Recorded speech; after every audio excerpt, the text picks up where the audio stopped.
The issues that we have are the multiple layers of information that we use day to day that have to do with physicality, the physical world. Now, if you've been watching my channel for some time, you probably think I'm a kook because I keep telling you this stuff that we say is physical, quantum physics says it's not physical. There are you were taught in the beginning of high school physics that things are made of electrons and atoms. But you have to go back and look at the big names that dealt with quantum physics.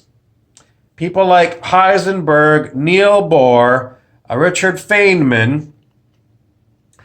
Just go and go quantum physics quotes and hit your search engine and click on images and you'll see the memes and you'll get the quotes.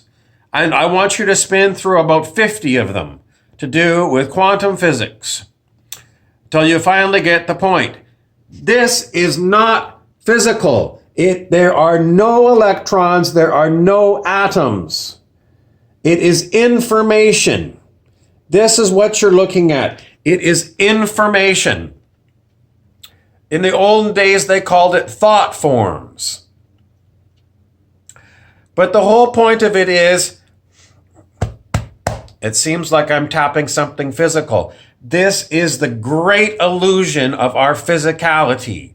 It seems like we are, it makes a noise, it's solid, it's physical.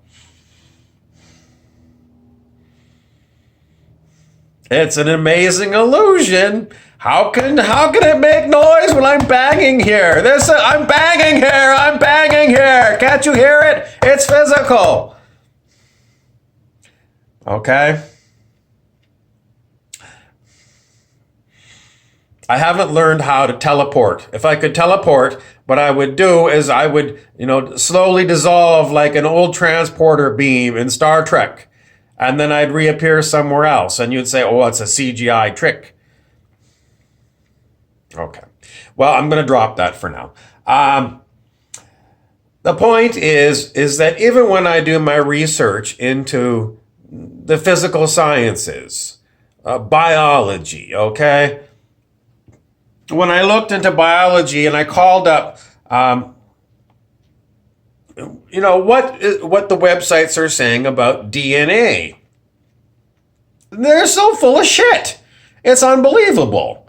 It's commonly said that when they were first doing X-ray crystallography of DNA to figure out what its structure was, one website said, well, they ordered DNA from a supplier.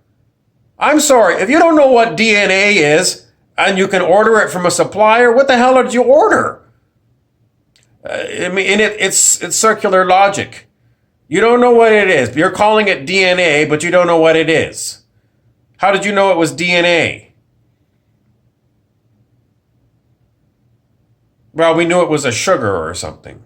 Some other way. We ordered it from a supplier is what they said. Okay, so maybe that's what, I don't know. It doesn't make any sense. You're just investigating this whole new substance and you order DNA from a supplier? A supplier? It sounds fishy, but maybe somebody had, through chemistry figured out that whatever this substance was, this heritable substance was, they did some chemistry and they isolated it and concentrated it and made enough of it so you could buy it in a can. But it all breaks down.